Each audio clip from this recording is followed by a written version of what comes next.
How you doing, guys? Professor Easy with another BLADE-OSOPHY Sunday, and today, new topic.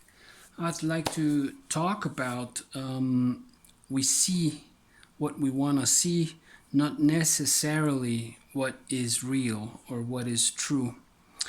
And that applies very well not only to the knife world, to the community, but to a rather bigger framework.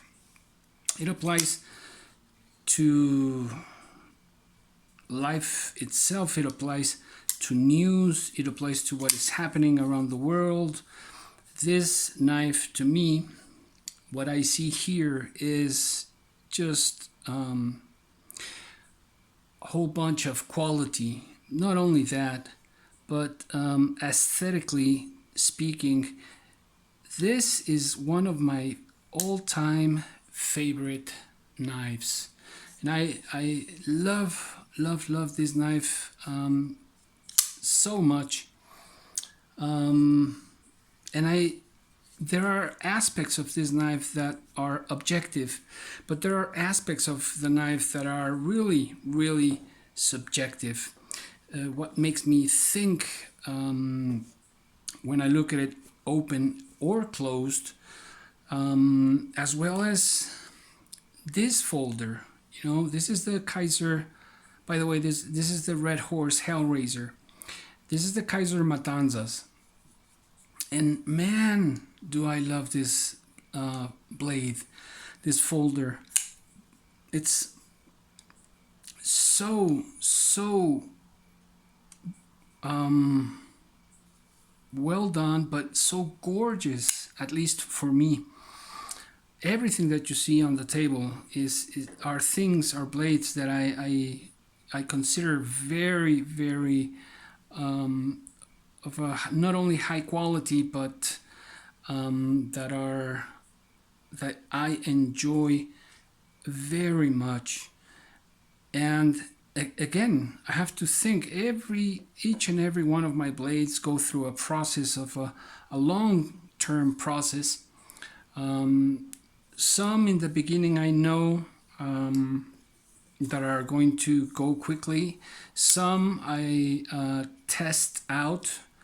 I put them through the test of time, and some from the beginning I know they're going to stay for a long time.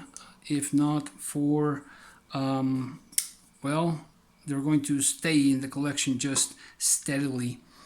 And but that implies different points of view, different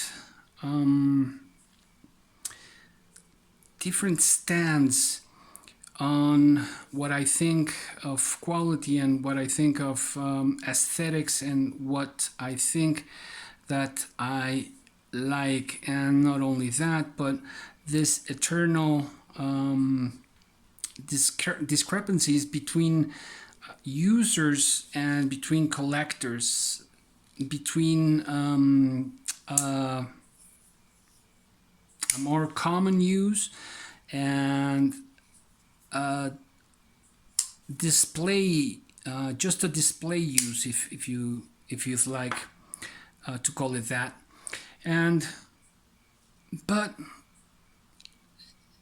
seeing recent events in the world as they unfold, this whole situation in Eastern Europe, in Ukraine, and this whole European Union and Russia and the US. And I don't know if you've noticed, but you change the channel, you go from one source of news to another, and each and every one of them has a different stance, a different point of view. And so I look at news from Germany, I look at news from South America, from Mexico, of course, from the US, and of course I also watch news from Russia. And each and every one of them have something different to say. And so when we compare this to the knife world, and it's very much like when there's hype over something, over a blade, and I resort to different sources. There's good old Nick Shabazz and Metal Complex and Dirk Werning and, well, just a whole bunch of Jim Skelton, of people that are really, really great. Pete from Cedric Aneda, etc., etc. Some old and some new. I don't really watch all that new channels. I'm more of a try to stay and be loyal to the people I have followed, and I just like their points of view. But at the same time, I try to discern who is actually giving us facts, who has a clearer point of view. And it's like putting together a puzzle, and that applies to life in general. We have to put together the puzzle of what is happening.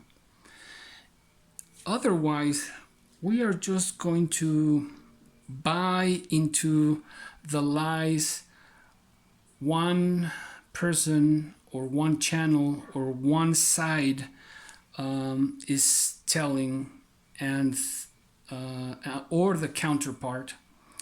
And if we apply this to knives, to blades, how can we really approach truth? How can we have a clearer idea on what to buy or what not to buy? How can we get a better understanding of the knife world? How can we learn? Because we are also here to learn, right? To enjoy the hobby and to keep on learning, to keep on growing. And how can we grow when there are so many lies out there? And so that applies as well to news channels and to situations about the world that are going on. And I don't think it's a matter of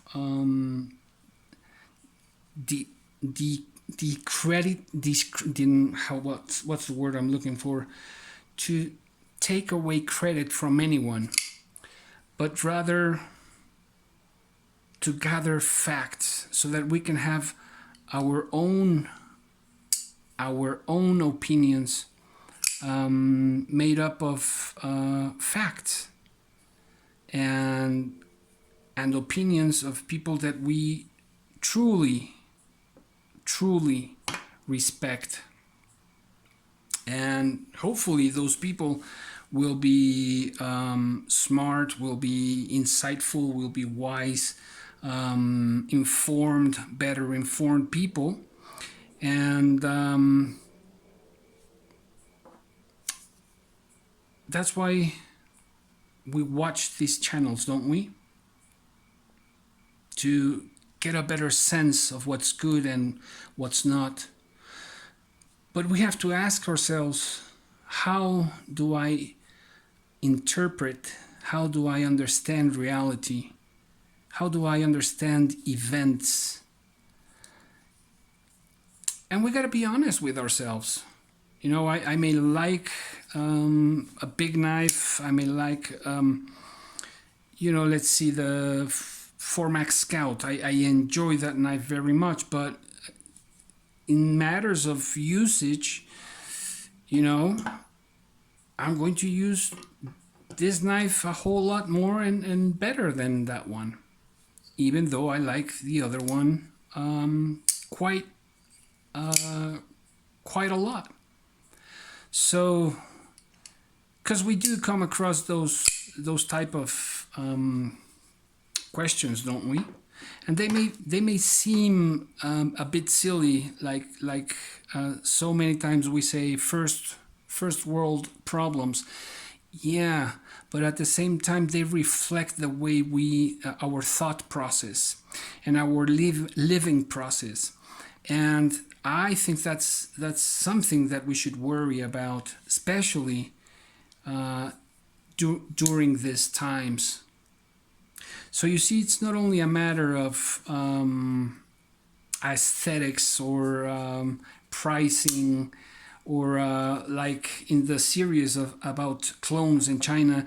You know, I learned a whole lot, and I'm still learning a whole lot about China and their economy and how their industry works, and their relationships, their intimate relationships between the U.S. industry and the Chinese industry.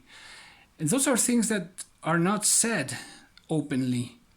So we should really look into things, I think, and before taking a side.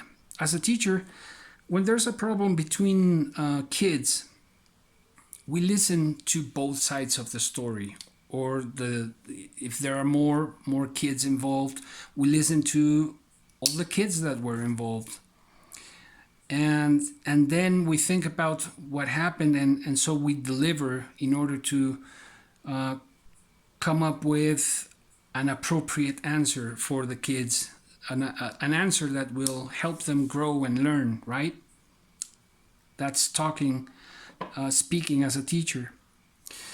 And so, but at the same time, during this very tense and difficult times where people are talking about another Cold War,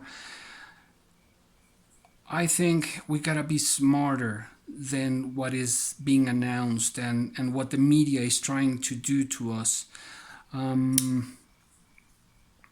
Because in the end, it might all be just a smoke screen trying to distract our attention into other things, when laws that we're not going to like are being passed, or certain financial things are being moved, and just so many things that we gotta be alert and we gotta think about, and not just point the finger and to the enemy. What enemy?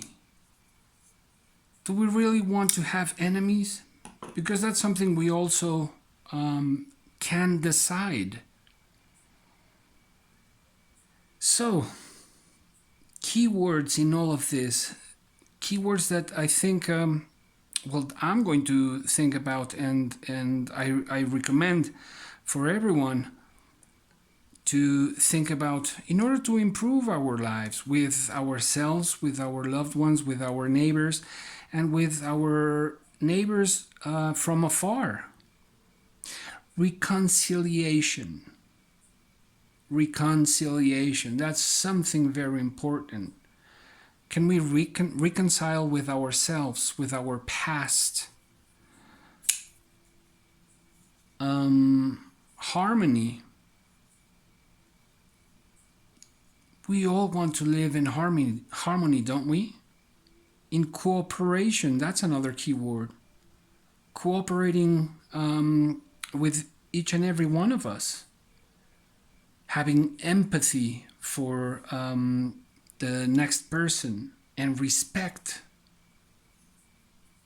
So, the world of knives is not that small, and we can find bigger and deeper clues into a wider and a deeper insight into our lives, our psyche, and our own souls.